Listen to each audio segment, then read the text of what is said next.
उज्जैन से बीजेपी के विधायक चिंतामणि मालवी ने विधानसभा में किसानों की आवाज उठाई और उसके बाद अब बीजेपी ने उन पर कार्रवाई की भी बात कही है। शो कॉज नोटिस जारी किया है और 7 दिन में जवाब मांगा है। बातचीत करने के लिए कांग्रेस के प्रदेश अध्यक्ष जीतू पटवारी जी हैं, उनसे बातचीत करते हैं। सर, चिंतामणि मालवी ने सदन में बात रखी। उन्होंने कहा कि उज्जैन का किसान डरा हुआ है और उसकी जबरदस्ती भूमि अधिग्रहित की जा रही है। बिल्कुल सही बात कही।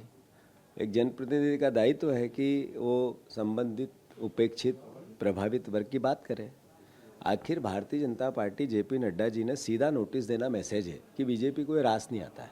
किसान के हित की कोई बात अगर जनप्रतिनिधि करेगा, बीजेपी दबा देगी। दलित परिवार का साथी अगर कोई बात कह दे, ये बीजेपी को रास आ ही नहीं सकता है। जेपी नड्डा जी ने एक बार फिर दर्शा दिया कि बीजेपी दलित विरोधी है, किसान विरोधी है। मैं चिंतामणि मालवी जी को साधुवाद देता हूं कि उन्होंने जो काम किया वो इस लोकतंत्र को बचाने का काम है, संविधान को बचाने का है, जनप्रतिनिधियों के दायित्व को बचाने का है और मैं उसकी प्रशंसा करता हूं। क्या कांग्रेस पार्टी चिंतामणि मालवी के साथ खड़ी है? क्या उज्जैन में कोई बड़े आंदोलन की तैयारी कांग्रेस पार्टी कर रही है किसानों के लिए? मालवी बीजेपी के नेता हैं, बीजेपी के विधायक है, बीजेपी के सांसद है, आरएसएस के कार्यकर्ता हैं। हमें उनके समर्थन में खड़ा होने की बात नहीं है। हम जनप्रतिनिधि के दायित्व की प्रशंसा करते हैं। अरे नड्डा जी ने नोटिस उनको क्यों नहीं दिया, प्रहलाद पटेल को, जिन्होंने कहा था जनता भिखारी है? उन्होंने नोटिस गोविंद राजपूत को क्यों नहीं दिया, जिसमें इतना बड़ा भ्रष्टाचार के आरोप लग रहे हैं, जिन्होंने 100 एकड़ जमीन दान ली और वापस दी? उन्होंने एक आदमी मर गया, उसका पता नहीं लगा, उस पर आरोप उन्हीं पे है। आज तक पता ही नहीं कि आदमी गायब हो गया। उनको नोटिस क्यों नहीं दिया?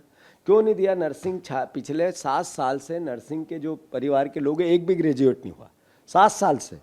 मतलब फीस भर दी, समय दे दिया। 7 साल में एक जिंदगी का 30% समय चला जाता है, उस पूरा चला गया। उस मंत्री को नोटिस क्यों नहीं दिया?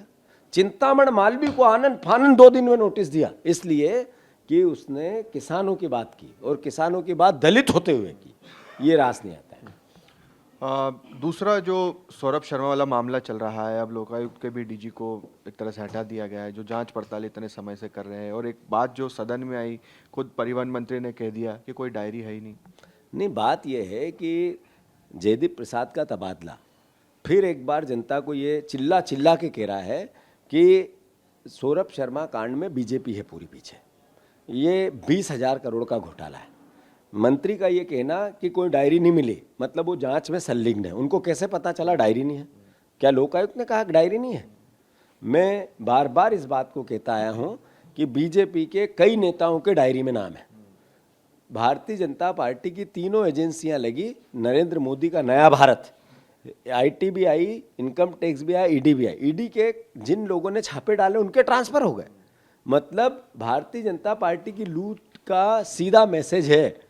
मैं जनता से आग्रह करता हूं, जागो जागो। ये आपकी गाड़ी खून पसीने की कमाई है।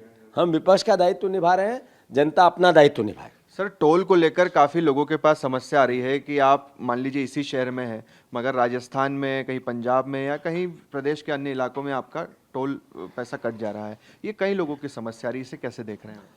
भारतीय जनता पार्टी की डबल इंजन की सरकार है और डबल इंजन की सरकार की डबल लूट है। आप देखो कि मध्य प्रदेश में टोल फ्री बनाने की बात कही, चेक पोस्ट बंद करने की बात कही। सब चेक पोस्टों पे अवैध वसूली हो रही है। सरकार के खाते में नहीं जाएगा, नेताओं के जेब में जाएगा। ऐसे ही राजस्थान में, मध्य प्रदेश में गाड़ी खड़ी और टोल कटता है। मैसेज क्या है?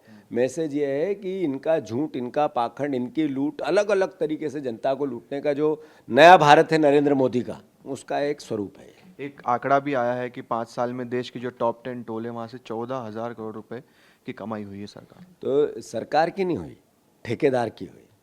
सरकार की तो एक लिमिट होती है, सरकार का तो कुछ है ही नहीं उसमें। जिसने रोड बनाई उसका पैसा है। तो भारतीय जनता पार्टी, नितिन गडकरी जी ने पूरे देश में रोड के मामले में वाहवाही लूट रहे हैं, पर असल बात यह है कि जनता को इस महंगाई के दौर में लूट रहे हैं।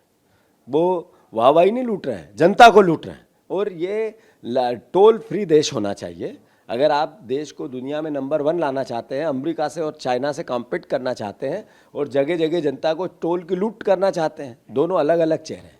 मैं मानता हूं सरकार को जागना चाहिए, नितिन गडकरी जी को समझना चाहिए कि ये लूट जनता देख रही है और सही समय पे जनता उठ खड़ी होगी। चलिए, जीतू पटवारी जी हमसे बातचीत कर रहे थे और स्पष्ट तौर पर नितिन गडकरी जी से भी कह रहे हैं कि इस पूरे मामले की गंभीरता से जांच भी होनी चाहिए। कैमरा पर्सन मुकेश के साथ शुभम गुप्ता, टीवी 9 भारतवर्ष, भोपाल।